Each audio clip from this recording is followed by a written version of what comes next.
Είμαι στο ρέμα της Πικροδάφνης, στον Άγιο Δημήτριο, λίγο πριν τη γέφυρα της οδού Δράμας. Βρίσκομαι μέσα στο ρέμα για να δω σε ποια κατάσταση βρίσκεται, γιατί όπως μας είπε ο Υπουργός Κλιματικής Αλλαγής, πρέπει να είμαστε προετοιμασμένοι.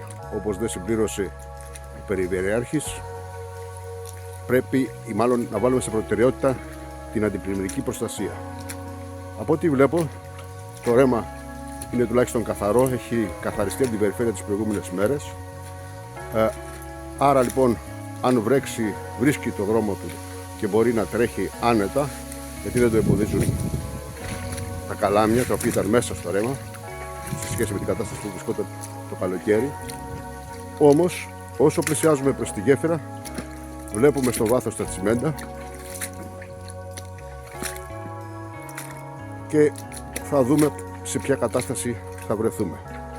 Βλέπετε ήδη τα τσιμέντα στο βάθος,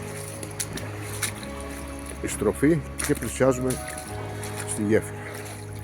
Με το που πλησιάζουμε στη γέφυρα όμως, βλέπουμε ότι η κήτη του ρέματος περιορίζεται αρκετά, τόσο που αν το νερό δεν βρει διέξοδο, αναγκαστικά θα περάσει πάνω από τη γέφυρα, πράγμα το οποίο συμβαίνει πολλές φορές. Αυτή είναι η γέφυρα.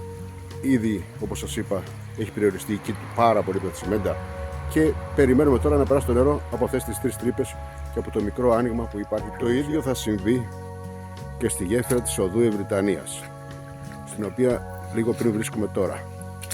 Περπατώντας βλέπουμε το ρέμα είναι καθαρό από τα καλάμια, πράγματι έχει γίνει καθαρισμός πριν από λίγες μέρες, και πλησιάζουμε προς τη γέφυρα. Βλέπουμε το μπετό, το οποίο περιορίζει την κήτη, και σιγά σιγά θα δούμε και τη γέφυρα. Όταν λοιπόν έρθει μια μεγάλη ροή νερού, ύστερα από βροχές, θα συναντήσει λοιπόν αυτό το πετό και το άνοιγμα αυτό το μικρό της γέφυρας. Είναι σίγουρο ότι δεν θα μπορέσει να περάσει, άρα λοιπόν θα έχουμε και εδώ πλημμυρικά φαινόμενα και θα περάσει πάνω από τη γέφυρα. Το ίδιο συμβαίνει και με όλες τις γέφυρες της Πικροδάφνης. Περιορίζουν την κήτη και εμποδίζουν τη ροή του νερού και δημιουργούν πλημμυρικά φαινόμενα. Γι' αυτά λοιπόν δεν γίνεται κανένα έργο. Με κορυφαία περίπτωση τη λεωφόρο Ποσειδώνος, η γέφυρα της λεωφόρου Ποσειδώνος, που και εκεί δημιουργούνται πλημμυρικά φαινόμενα στην οδό Έλλης.